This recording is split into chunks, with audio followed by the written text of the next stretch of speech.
Public speaking, this is something people forget about. When authors go on book tours, there should be a sign on the table that says, follow me on Twitter or find my Facebook page. Read my blog. There should be something on their personal website that links out to all this stuff. Tell people that you're using social media and let them talk back to you.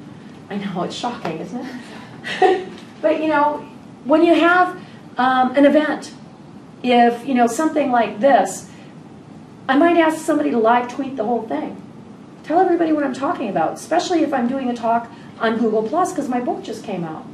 It's easy for me to drop in a bunch of information and have somebody live tweet it along as we go.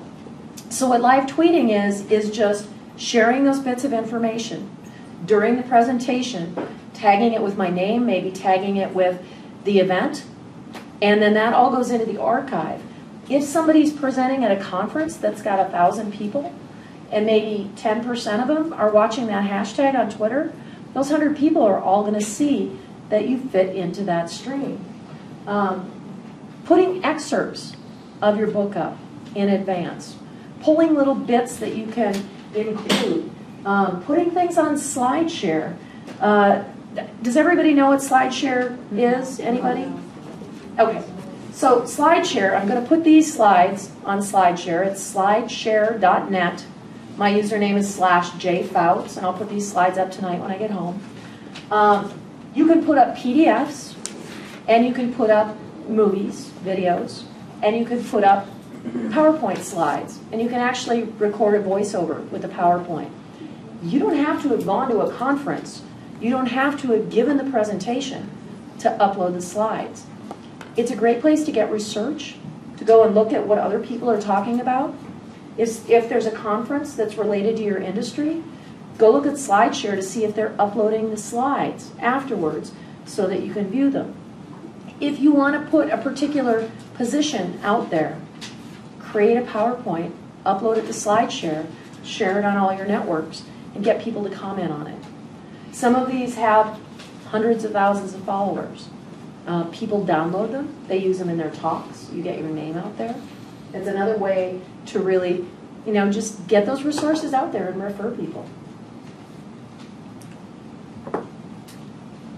That's it, we're done. You can stop visiting now.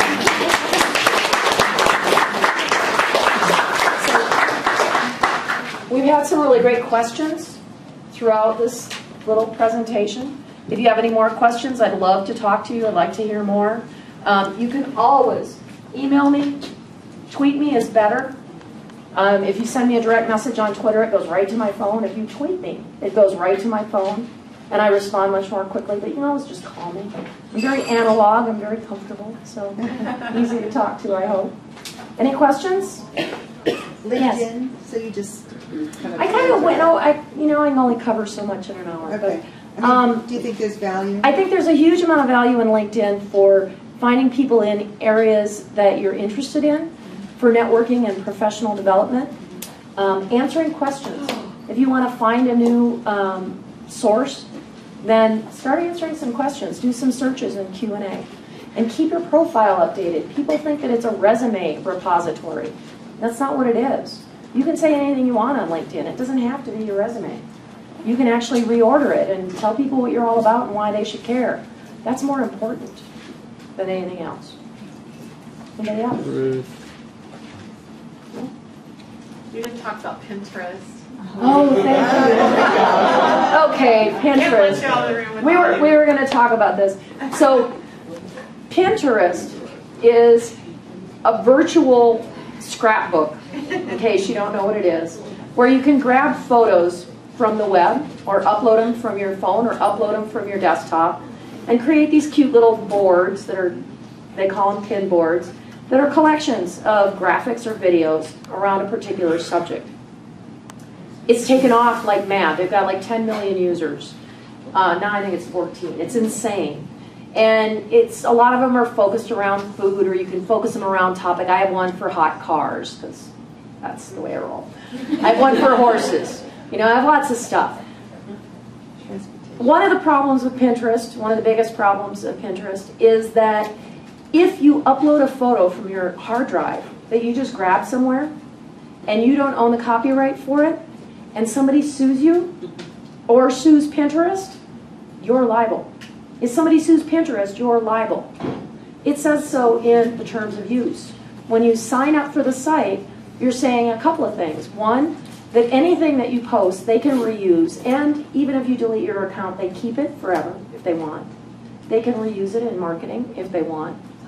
If you post something that's a copyright violation, they'll delete your account, and if somebody sues you, it's you that's on the line.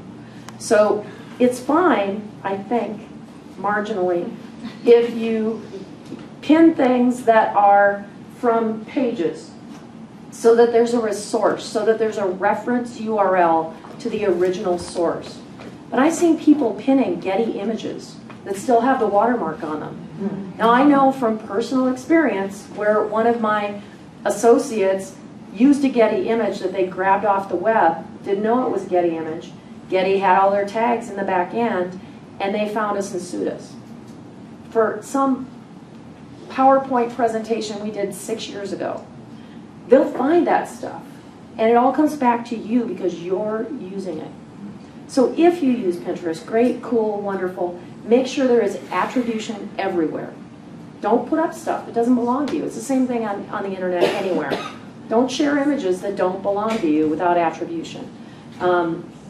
There's a huge amount. If you search Pinterest copyright online, you'll find an incredible amount of stuff. They just updated their terms of use to try to make it a little more user-friendly, but it's still, you know, your butt hanging out there. So, as a promotional tool, or? I think there's a lot to be said for posting book covers, links to book covers, things around particular areas of interest. But there's so much noise on the network now that the SEO value's gone out the door. It's done. She's giving me the sign.